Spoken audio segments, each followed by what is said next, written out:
చంద్రబాబు గారి 100 రోజులు పరిపాలన. 100 రోజుల్లో చంద్రబాబు గారు ఏమి చేశారు అంటే, శిశుపాలుడు తప్పులు లెక్కబెట్టినట్టు జగన్మోహన్ రెడ్డి గారి తప్పులను, అవినీతిని, దోపిడీని శ్వేతపత్రాల్లాగా చూపించారు. వైఎస్ఆర్ గారి పేరును ఎక్కడ వీలైతే అక్కడ తొలగించారు. వైఎస్ఆర్ గారి విగ్రహాలను ధ్వంసం చేశారు. మరి చంద్రబాబు గారు హామీల విషయంలో ఏం చేశారు అంటే 0 అనే చెప్పాలి. కూటమి సర్కార్ ఈ 100 రోజుల పరిపాలన ఎలా ఉంది అని చూసుకుంటే 100కి 0 అనే చెప్పాలి. ఎందుకంటే వాళ్ళు అత్యధికంగా బ్యాంక్ చేసిన వాగ్దానాలు సూపర్ 6, చంద్రబాబు గారి సూపర్ 6. చంద్రబాబు గారు చెప్పిన మాట 100 రోజుల్లో మేము రాష్ట్రాన్ని గాడిలో పెడతాము, 100 రోజుల్లో మేము పక్కా యాక్షన్ ప్లాన్, 100 రోజుల్లోనే మేము అద్భుతాలు చేస్తామని చెప్పిన చంద్రబాబు గారు 100 రోజులు దాటిపోయినా కూడా ఇప్పటి వరకు సూపర్ 6 లో ఒక్క వాగ్దానం కూడా ఇంతవరకు అమలు కాలేదు. ఎందుకు సార్ అని అడుగుతున్నాం. మోడీ గారి డైరెక్షన్ లో చంద్రబాబు గారి 100 రోజుల సినిమా అట్టర్ ఫ్లాప్.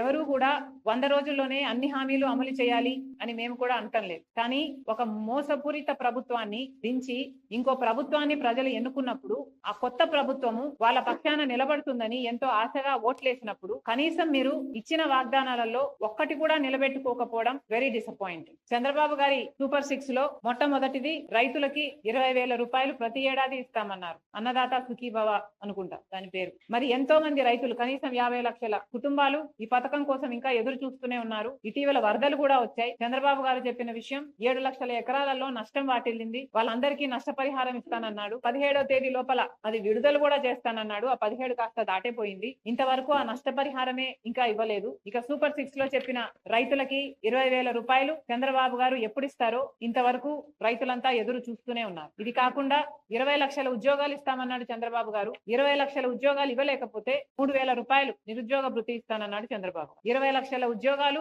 4 లక్షల చొప్పున 5 సంవత్సరాలలో పూర్తి చేస్తానన్నాడు చంద్రబాబు గారు. అంటే ఈ సంవత్సరం 4 లక్షల ఉద్యోగాలు చూపించాల్సింది చంద్రబాబు గారు. కానీ ఇచ్చింది 16,000 ఉద్యోగాలకు మాత్రమే. మిగతా ఉద్యోగాలు ఎలా ఇస్తున్నారు, దాని ప్రణాళిక ఏమిటి? కోచింగ్ల కోసం తయారయ్యే బిడ్డలు ఎంతో మంది ఉన్నారు. లక్షలలో ఈ బిడ్డలంతా ఎదురు చూస్తున్నారు వాళ్ళకు ఉద్యోగాలు వస్తాయి అని. లేకపోతే ఉద్యోగాలు రాకపోతే కనీసం 3,000 రూపాయలు నిరుద్యోగ భృతి మీరు ఇస్తామన్నారు. అది ఎప్పుడు ఇస్తారో దాని కార్యాచరణ ఏది ప్రకటించలేదు. మీరు గత టర్మ్ చూసి తీసుకున్న 2014లో చంద్రబాబు గారు ముఖ్యమంత్రి అయినప్పుడు 2,000 రూపాయలు నిరుద్యోగ భృతి అని అప్పుడు కూడా చెప్పారు. కానీ అది గాలి కొట్టుకోపోయింది. ఈసారి కూడా నిరుద్యోగ భృతి 3,000 రూపాయలని మీరు మేనిఫెస్టోలో చెప్పారు. ఇది కూడా కొట్టుకోబోతుందో ఏమో అని మా ఆందోళన. ఇది కాకుండా తల్లికి వందనం అనే స్కీమ్ కింద ప్రతి బిడ్డకు, తల్లికి ఎంతమంది బిడ్డలు ఉంటే అంతమంది బిడ్డలకు, చంద్రబాబు గారి మాటల్లో చెప్పాలంటే ఒకరైతే ఒకరికి, ఇద్దరైతే ఇద్దరికి, ముగ్గురైతే ముగ్గురికి, నలుగురైతే ఏకంగా 60,000 రూపాయలు అని చెప్పారు చంద్రబాబు. తల్లికి వందనం పథకం ఏమైంది? తల్లికి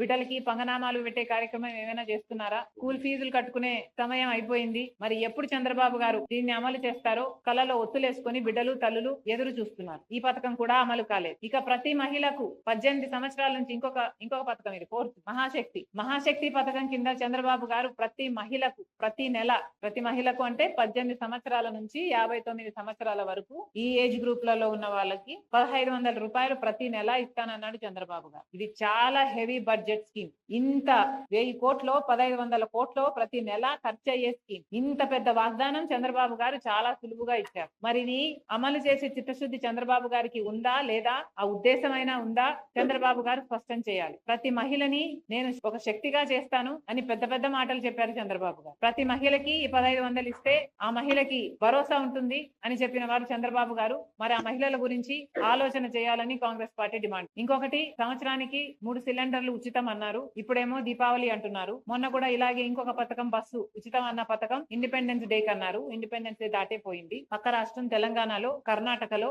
వాగ్దానం చేసింది కాంగ్రెస్ పార్టీ. ఉచిత బస్సు వాగ్దానం నిలబెట్టుకుంది. మరి అక్కడ రోజుల్లోనే, వారం గడవక ముందే పక్క రాష్ట్రంలో అమలు చేయగలిగినప్పుడు మరి చంద్రబాబు గారికి ఇక్కడ ఇంత చిన్న స్కీము, ఒక 250 కోట్లు చేస్తుందేమో ఇది, ఇంత చిన్న స్కీము అమలు చేయడానికి కూడా 100 రోజులు సరిపోలేదు చంద్రబాబు గారు. ఒక మహిళ బస్సు ఎక్కితే ఆ బస్సు ఎక్కిన మహిళకు ఉచితం ఇవ్వడానికి ఇబ్బంది ఏమిటో, దీనికి ప్రణాళిక ఏమిటో మాకైతే అర్థం కావటం లేదు. కొత్త బస్సులు వేస్తారు అంటే మహిళా బస్సు అని సపరేట్ గా పెడతారా? ఏమిటి మీ ఉద్దేశం? ఎక్కిన వాళ్ళకు ఉచితం ఇస్తామన్నారు, ఉచితం ఇయ్యొచ్చు కదా. ఎందుకంటే ఇది మహిళల భద్రతకు సంబంధించిన విషయం. పక్క రాష్ట్రంలో ఇంతకు ముందు 35 లక్షల మంది మహిళలు బస్సు ఎక్కుతుంటే ఈ పథకం వచ్చిన తర్వాత 50 లక్షల మందికి అది పెరిగింది. అంటే ఎంత మహిళలు వాళ్ళ భద్రత ఉంది కాబట్టే ఈ మార్గాన్ని ఎంచుకుంటున్నారు అంటే ప్రభుత్వం ఆలోచన చేయాలి. ఇది మంచి పథకం కాదు కాబట్టే మహిళల కోసం కాంగ్రెస్ పార్టీ డిమాండ్ చేస్తున్నాం. ఈ మధ్య చంద్రబాబు గారు చెప్తున్న విషయం, ఏ పథకం అమలు కాలేదు అని చెప్పినా కూడా చంద్రబాబు గారు డబ్బులు లేవు, రాష్ట్రం పరిస్థితి బాగలేదు అని తరచూ వింటున్నాం. కానీ చంద్రబాబు గారు, మీకు తెలుసు రాష్ట్రం పరిస్థితి,